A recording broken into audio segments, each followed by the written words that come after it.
र रिहाब सेन्टरमा गएर फेरि उहाँले आफूलाई सुधार्नुभयो र रक्सीको ह्याम्पाबाट मुक्त हुनुभयो। तर विनयजन बस्नेतजी त्यो मान्छे हो जसले सपनालाई विपनामा अनुवाद गरेर जनताको बिचमा चिनायो र आज विपना जुन ठाउँमा छिन्, के अरे सपना जुन ठाउँमा छिन्, जुन उचाइमा पुगेकी छिन् अथवा उचाइमा पुगिन्, के गरिन्, कसले पुर्यायो ट्याक्कै भन्दिनु हो, त्यसको लागि अभिभावकको भूमिका चाहिँ विनयजन बस्नेतले खेल्नुभयो। किनभने आज बाबु रिहाब सेन्टरमा हुँदा सपना कहाँ छिन्?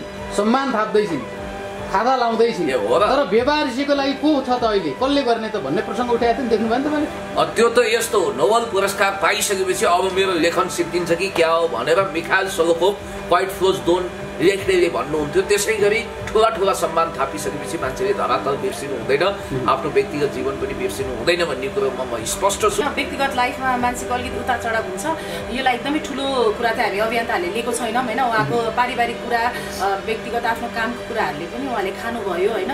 यो कुरालाई सबैले हामीले त्यस्तो नराम्रो सोचेको छैनौँ, नेगेटिभ कसैले पनि सोचेको छैनौँ र उहाँको शुभचिन्तकहरूले पनि नसोच्नु होला भन्ने म त्यो आग्रह गर्छु होइन। दाइ कुनै हालमा गलत त हुँदै हुन्न, यो 100मा 100% होइन।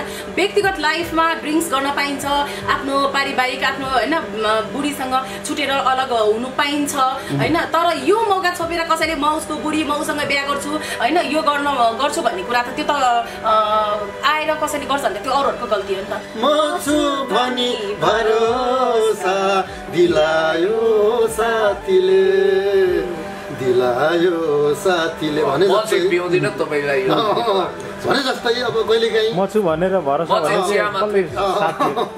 पूजा दिदी हो क्या भने जस्तै तपाईँको अब कहिलेकाहीँ विभिन्न समस्याका कारण आफ्नो व्यक्तिगत लाइफमा अब उतार चढाव हुनु स्वाभाविक कुरा हो र यो कुरा अब बाहिर धेरै नै यो भाइरल भइरहेको अवस्था व्यवसायिकका कुराहरू हुन् र त्यो कुराहरूलाई अब धेरै ठुलो बनाउनु पर्दैन, त्यो नेचुरल नै हो म भन्न चाहन्छु। र हामीहरूले ठुलो बनाउने भनेको अब पुरानै दुनियाँमा फर्किसकेपछि अब के हुँदैछ र अब के हुन्छ र यो विषयको कुराहरू हो र अब राम्रो हुन्छ। पहिला पुरानै दुनियाँमा आएर उहाँले त्यो तरिकाले काम अगाडि बढाउँदै हुनुहुन्छ। सपना नानीले विनयजीलाई कहीँ पनि भेट्न गएको हामीले देखेनौँ, हामीले देख्दाखेरि कहीँ एक ठाउँ पुग्नुभयो गरे कतै त्यो बिरामी भएको बेला र यी कुराहरू प्रश्न रूपमा आए। हिजो भनौँ न सधैँभरि सँगै देखिने पिता पुत्री आज किन यो हलजोडी जस्तो एकदम पिता पुत्रीको त्यो अमूल्य रिलेसनमा गाँसिएको उहाँहरू किन अहिले मिलेर हिँडिरहनु भएको छैन भनेर त मान्छेले जिज्ञासा राख्छ। तर त्यो होइन, म त उहाँको बारेमा जहिले पनि एकदमै सोचिरहन्छु होइन, जहिले पनि म राम्रै गर्छु। आज म नजानु के भयो, केही पनि भएन, तर म उहाँको बारेमा पछिसम्म जहिले पनि राम्रै बोल्ने मान्छे हो। त अब यो चाहिँ के सोचेर जानुहुन्छ, त्यही हो, बलेको आगो ताप्ने निभेको आगो कहिले पनि ताप्न चाहँदैनन् कि।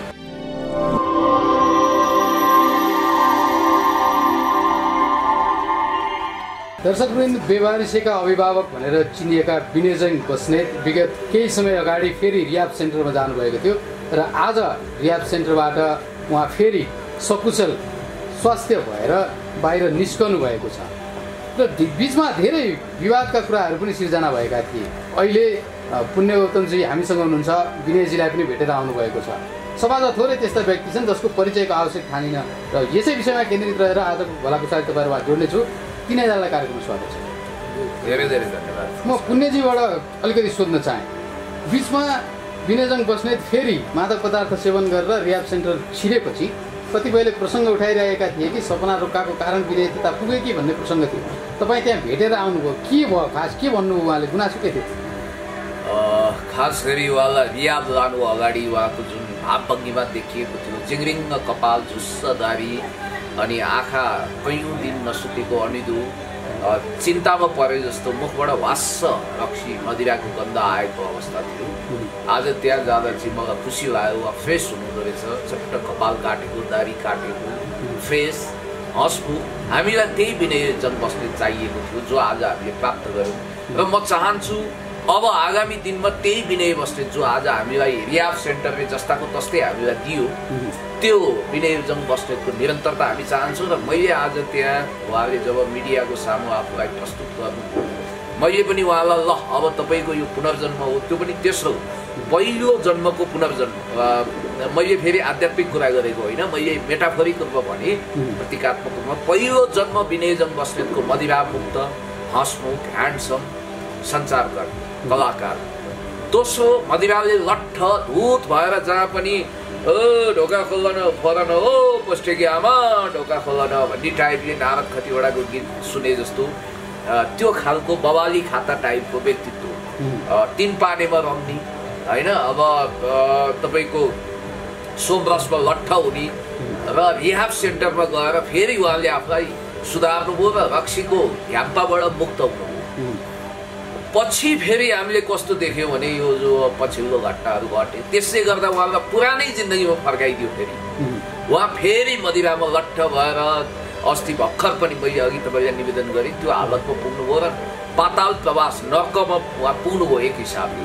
तर अहिले जो रिहाब सेन्टरमा गएर केही दिनको बसाइपछि उहाँ फ्रेस देखिएर आउनुभएको छ, हाँस्दै रमाउँदै टाटा बाई बाई गर्दै मैले अँगालो हालेँ अनि उहाँलाई खाना पनि लगाएँ र हामी उहाँको पनि शुभेच्छा छ, उहाँको पनि छ, हामी सबैले उहाँलाई सम्मान गऱ्यौँ र उहाँले अब मलाई विश्वास छ सेटानिक भर्सेस र मिडनाइट चिल्ड्रेनको लेखक सलमान रुस्दीका अनुसार मानिसहरूको अतीत इरेजरले त भेटिन सक्दैन, तर वर्तमानमा टेकेर भविष्य उज्यालो भविष्य पछ्याउन अवश्य पनि सक्छ।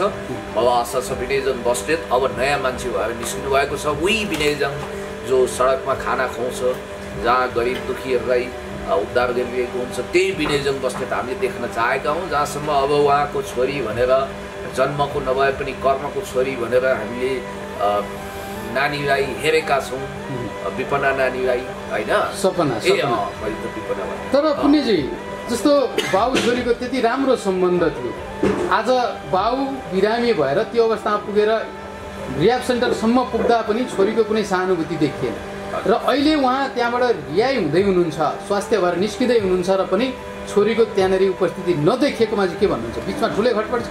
यस्तो हो, अब शङ्काको सुविधा लिने बेनिफिट अफ डाउट लिने ठाउँ त धेरै होला। अब कतिले प्रश्न उठाएका होला सपनाले मै वास्ता गरेको भनेर, अथवा सपनाले वास्ता गरिरहेकी छिन् कि टेलिफोन गरेकी छिन् कि सम्पर्कमा छिन् कि अथवा छैनन् कि त्यो हामीलाई चासो हुने विषय होइन। यो उहाँहरूको नितान्त निजी प्राइभेट मामिला हो र निजी विषयमा म कुनै कमेन्ट गर्न सक्दिनँ। तर बाहिरी माहौल बुझ्दाखेरि त विनयजङ बस्नेत गलत हुन् भन्ने चाहिँ तरिकाले प्रस्तुत भइन् सपना। यदि विनयजङ बस्नेत गलत थियो भने त आफ्नो तर्क राख्न सक्नु पर्थ्यो नि, के भन्नुहुन्छ? होइन, म यति कुरा भन्छु कि विनयजङजीका पनि कमजोरीहरू छन्, मेरो पनि छन्, हर कसैको छन्।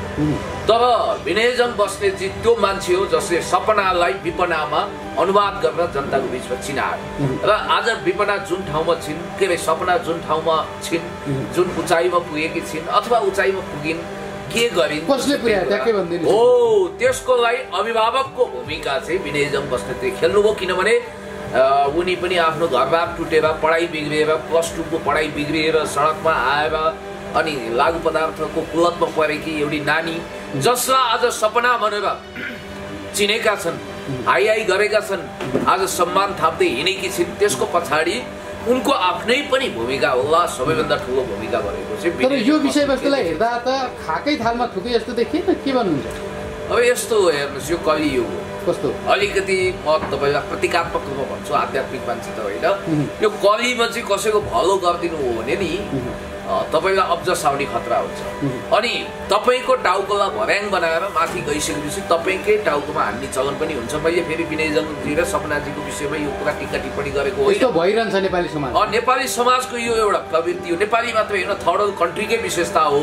माथि पुगिसकेपछि खोला तर लौरो बिर्स्यौ भन्छन् नि त, हिँड्दैछ पाइला भेट्दैछ भन्ने उखानै बनाएको छ। हामीसँग अभियन्ता र धोतीको जुम्रो टोपीमा पुगिसकेपछि उत्पात चोरी फेरि गर्नु हुँदैन। विनयजी अथवा सपनाजी उहाँको व्यक्तिगत जिन्दगी राम्रो होस्, सुखमय होस्, म यही चाहन्छु।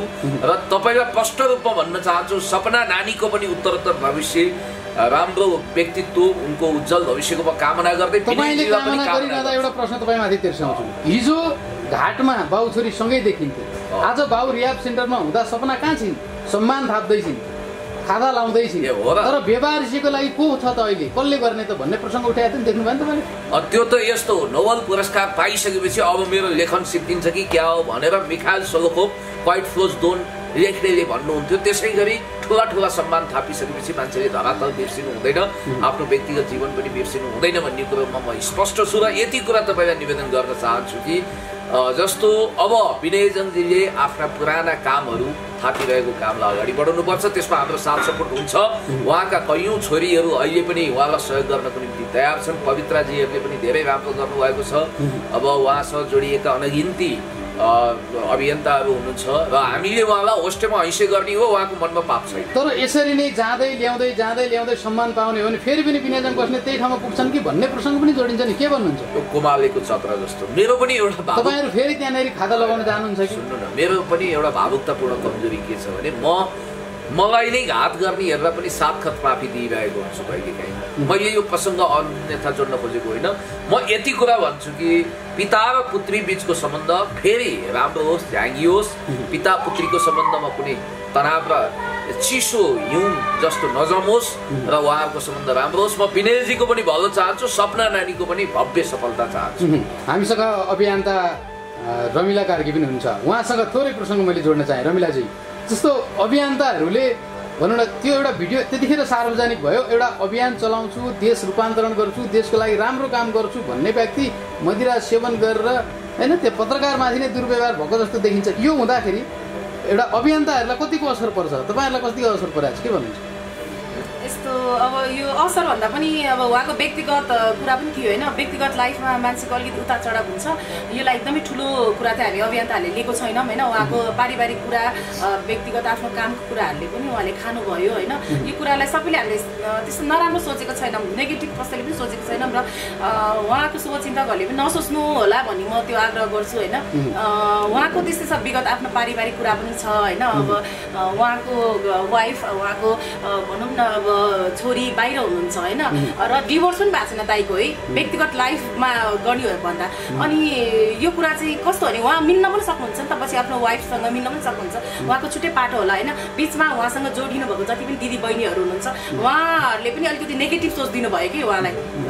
उहाँले जस्तो सकारात्मक सोच दिनुभएको भए चाहिँ राम्रो हुन्थ्यो, उहाँले खानु पनि हुन्थेन होला। विगत उहाँको वाइफ हुँदा पनि उहाँले खाएर अब अलिकति पारिवारिक कुरा त्यस्तै भएको थियो होइन। बिचमा फेरि उहाँ अलिकति राम्रो हुनुभएको थियो, उहाँको टिमबाट सहयोग र साथ राम्रो आएन उहाँलाई होइन।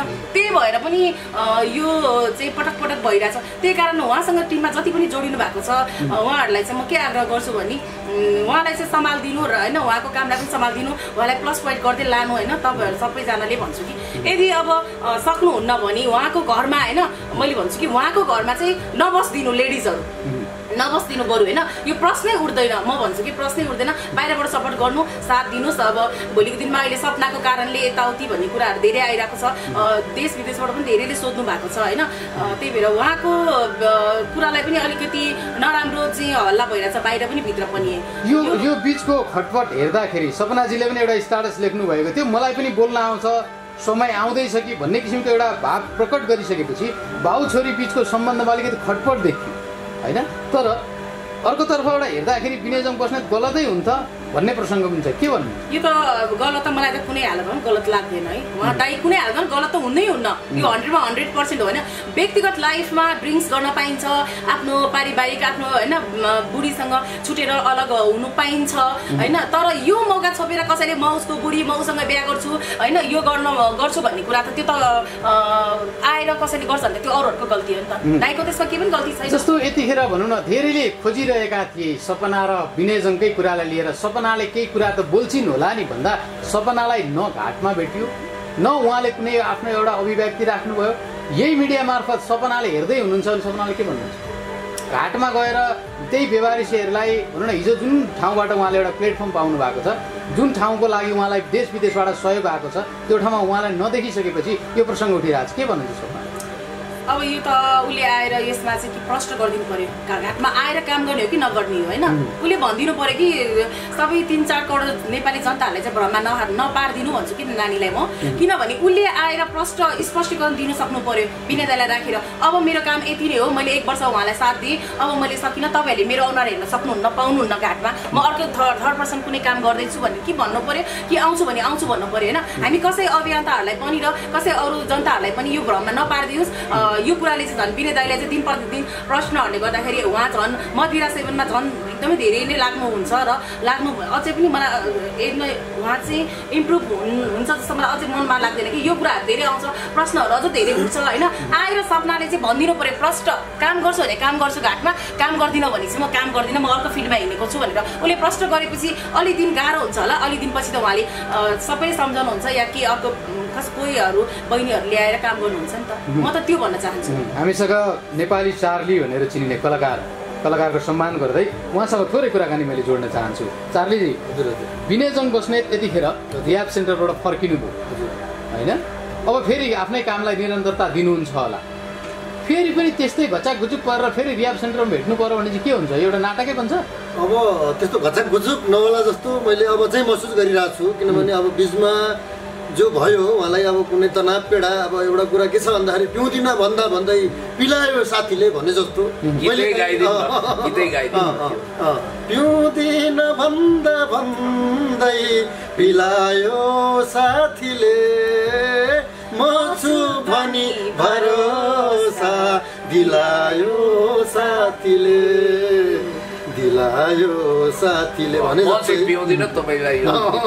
भने जस्तै अब कहिलेकाहीँ म छु भनेर भरोसा पूजाजी भने जस्तै तपाईँको अब कहिलेकाहीँ विभिन्न समस्याका कारण आफ्नो व्यक्तिगत लाइफमा अब उतार चढाव हुनु स्वाभाविक कुरा हो र यो कुरा अब बाहिर धेरै नै यो भाइरल भइरहेको अवस्था मिडियाबाजी भएको कुरा पनि हो र त्यो भइसकेपछि उहाँले जुन अब त्यो गरेपछि अहिले उहाँ पुरानै दुनियाँमा फर्किसक्नु भएको छ र काम त्यसरी नै तीव्र रूपमा अगाडि बढ्छ र उहाँलाई अस्ति हामीले भेटेर कुरा गऱ्यौँ। उहाँले अब म खादिनँ पिउँदिनँ होइन र बिचमा अब अलिकति समस्याको कारणले गर्दा पिउँदिनँ भन्दा पनि साथीले पिलायो र त्यही साथीले फेरि सबै कुरा मिलायो भनेर पनि भन्नुभएको छ र त्यो कारणले गर्दा अबको दिनमा अब खाँदै खान्न अब त दिन पानीको झोल त्यही झोलले त जिन्दगी पार्यो डामडोल भनेर भनिसक्नु भएको छ उहाँले। भनेपछि त्यतिखेर दिएका अभिव्यक्तिहरू म बिहा गर्छु होइन अथवा म ठुलो हुन्छ नि त्यो खाएपछि अलिकति जोस जाँगर आएर के बोलिन्छ बेहोसीमा त्यही हो सबै हो। त्यो अब अचानक खाएको बेलामा विभिन्न कुराहरू बाहिर आएका हुन्, त्यो लेख्न नपर्ने कुरा जस्तै खाएको बेलामा के आफ्नो प्रसन्न कुराहरू नि बोलिन्छ र ती रेकर्ड भएर बाहिर आउँदा त्यो अनर्थ नै भइहाल्छ होइन।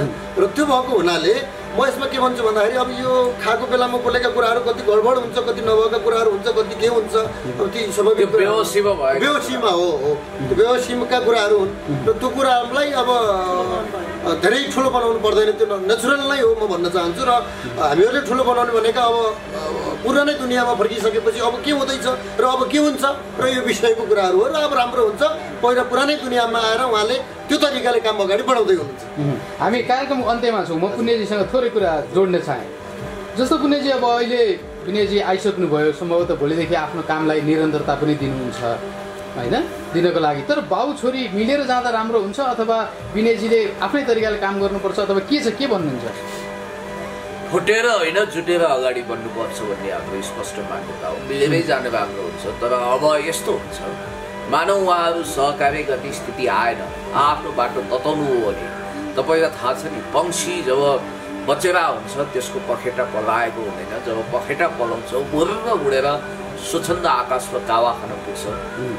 यदि सपना नानीको पनि पखेटा पलाइसकेको हो भने म यो उदाहरण दिन्न कि माकुराले आफ्नै माउ खान्छ, म यो भन्दिनँ, तर यदि उहाँको पंक्षीको पखेटा पलाइसकेको छ र आफ्नै तरिकाले स्वतन्त्र छवि बनाइहाली म आफ्नै जगमा उभिएर काम गर्छु भन्नु हो भने पनि अब भनिन्छ नि लाठे भइसकेका जवान छोरा छोरीलाई पिता माताले पनि उनीहरूको अधिकार दिँदै अगाडि बढ्न मद्दत गर्नुपर्छ। अब हिजो छोरी मान्नुभयो, बाटो देखाइदिनु हो, अगाडि बढ्न प्रेरणा दिनुभयो, अब भन्नेहरूले त सपनाले पनि त्यत्तिकै विनयजीलाई चटक्क त्यागेको छैन, त्यहाँ धेरै किस्साहरू छ। सपना तर उनले एउटा अन्तर्वार्तामा भनेकी छिन्, मन्त्रीसँग बसेकी थिइन् क्या, मैले एउटा अन्तर्वार्ता हेरेको थिएँ, म विनयजङ बस्नेतको संस्थाको केही पनि होइन, एज मैले भोलिन्टियर मात्रै काम गरिरहेको थिएँ भनेर अभिव्यक्ति दिइरहेकी छिन् नि त।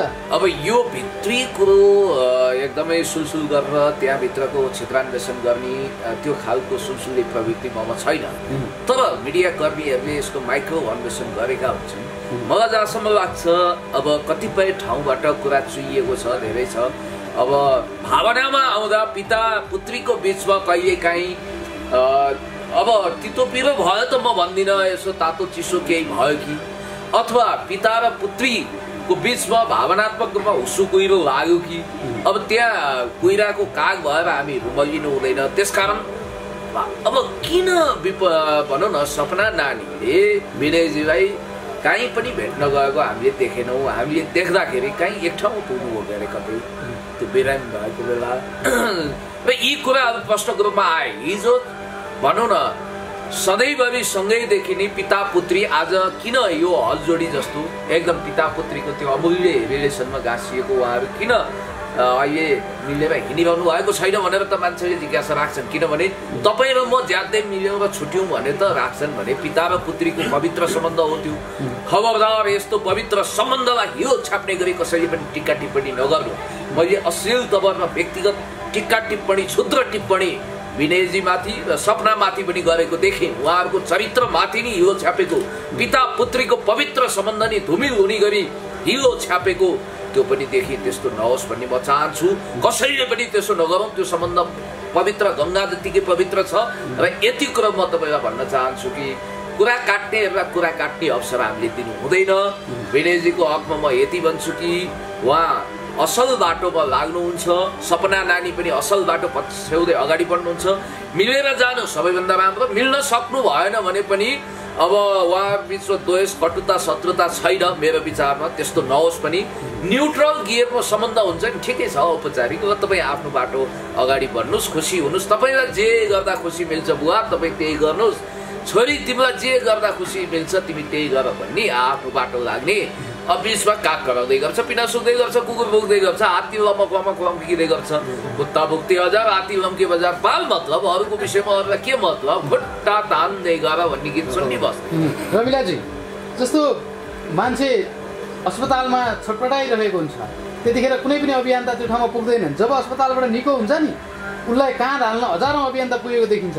के भन्नुहुन्छ अभियन्ताहरूले गर्ने तरिकै यही हो कि के छ अलिकति फरक? यस्तो मैले त आजको हेर्दाखेरि होइन विनय दाइले आज जति पनि जानुभएको छ नि बलेको आगो ताप्ने हो कि होइन। हिजोको दिनमा विनय दाइको बारेमा कसैलाई पनि चिन्ता थिएन। आएर विनय दाइको सकारात्मक चिज एक शब्द मात्रै बोलिदिएको भयो भने मिडिया मार्फत हुन्थ्यो नि होइन। उसलाई त मिल्थ्यो नि त। उहाँको बारेमा टिका टिप्पणी गर्दा के जान्थ्यो र। कोही पनि सबजना भित्रभित्र आफ्नो तालमा बसे। विनय दाइ को हो भनेर पनि नचिनेको जस्तो गरी बसे होइन। तर फेरि आजको दिनमा त्यही रूप रङ सबजना चाहिँ देख्छु के म त्यहाँ होइन। के हो के म त यो अभियन्ताहरूलाई त म के भन्छु भने म राम्रो लाग्दैन मलाई होइन। बाहिरबाट सपोर्ट गर्ने हो नि त, अरू बेलामा सपोर्ट गर्ने हो नि त। बिहामा रमाइलोमा त जो पनि पुग्छ, लिन जान जो पनि पुग्छ, हामी पनि पुग्थ्यो, हामीलाई पनि थाहा थियो। तर त्यो होइन। म त उहाँको बारेमा जहिले पनि एकदमै सोचिरहन्छु होइन। जहिले पनि म राम्रै गर्छु। आज म नजानु के भयो केही पनि भएन। तर म उहाँको बारेमा पछिसम्म जहिले पनि राम्रै बोल्ने मान्छे हो। त अब यो चाहिँ के सोचेर जानुहुन्छ त्यही हो। बलेको आगो ताप्ने निभेको आगो कहिले पनि ताप्न चाहँदैनन् कि। समय समाजको लागि किन जहिले पनि दुखी गरिब रोगी भएको। र अनि एउटा कुरा मलाई के चित्त बुझेको छैन भने होइन आजको दिनमा जे जस्तो भयो टिका टिप्पणी उठिरहेको थियो होइन। तर आजको दिनमा त्यो ठाउँमा अरूहरू जानुभन्दा सपना बहिनी गएर होइन एउटा दोसालाई ओढाइदिएर विनय दाइलाई स्वागत गरेर निकालेको भए आज सबैजना 3-4 करोड नेपाली जनताहरूले हेरेर चाहिँ एकदम खुसी हुनुहुन्थ्यो। सबै अभियन्ताहरू पनि खुसी हुनुहुन्थ्यो कि म त्योमा चाहिँ एकदम चित्त दुखिरहेको छ। बहिनीको अब चाहिँ त्यो गइदिनु जस्तो बिरामी भयो भने जस्तो समस्या भयो भने 5 मिनट उहाँलाई निकाल्न चाहिँ गइदिएको भए एकदम राम्रो हुन्थ्यो र उहाँ दाइलाई पनि काम गर्न हौसला झन् मिल्थ्यो। सबैजनालाई